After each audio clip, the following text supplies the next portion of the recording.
பக்கவாதம் இல்லாத சமுதாயத்தை உருவாக்குவோம் டே 27. ஸோ இன்னைக்கு என்ன பார்த்தீங்கன்னா, பக்கவாதத்தில் பேலன்ஸை இம்ப்ரூவ் செய்ய என்ன பயிற்சிகள் செய்ய வேண்டும், இதில் வந்து பாகம் 2.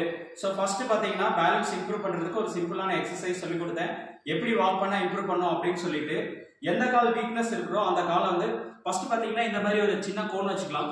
சின்ன கோன் வச்சுட்டு பார்த்தீங்கன்னா இப்படி நேராக நின்றுட்டு இந்த கோன் மேலே தூக்கி வச்சுட்டு இப்படி வைக்க சொல்லியிருக்கேன். அதுக்கப்புறம் ஓரளவுக்கு இந்த மாதிரி சின்ன கோனில் பண்ணிட்டாங்க அப்படின்னா இந்த மாதிரி பெரிய கோன்ஸ் வச்சுட்டு சென்டரில் நின்றுக்கணும். சென்டரில் நின்றுட்டு இப்படி பார்த்தீங்கன்னா தூக்கி நிறுத்தணும், இப்படி மேலே வச்சுட்டு அதுக்கப்புறம் இப்படி அதுக்கப்புறம் இப்படி. ஸோ இந்த மாதிரி ஒன்று ஒன்றா மாற்றி 3 இதுலையும் பண்ணிட்டு வரணும். அதுக்கப்புறம் அதே மாதிரி நல்லா இருக்க காலையிலையும் பண்ணணும்.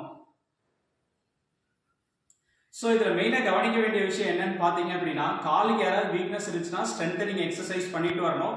கால் வந்து வளைஞ்சிருந்துச்சு, அதாவது முழங்கால் வந்து வளைஞ்சிருந்துச்சு அப்படின்னா அவங்க ரொம்ப கேர்ஃபுல்லாக பண்ணணும், இல்லாட்டி பண்ணாமல் விட்டுறணும். ஏன்னா அப்போதான் வந்து நல்லாவே பேலன்ஸ் இம்ப்ரூவ் ஆகும். ஒருவேளை அவங்களுக்கு இது செய்யற சிரமமாக இருந்தால் முன்னாடி ஃபர்ஸ்ட் பாகத்தில் வந்து பேலன்ஸ் இம்ப்ரூவ் ஆகிறதுக்கு ஒரு எக்ஸசைஸ் சொல்லி கொடுத்துருக்கேன், அதை பண்ணிட்டு வரலாம். தேங்க்யூ.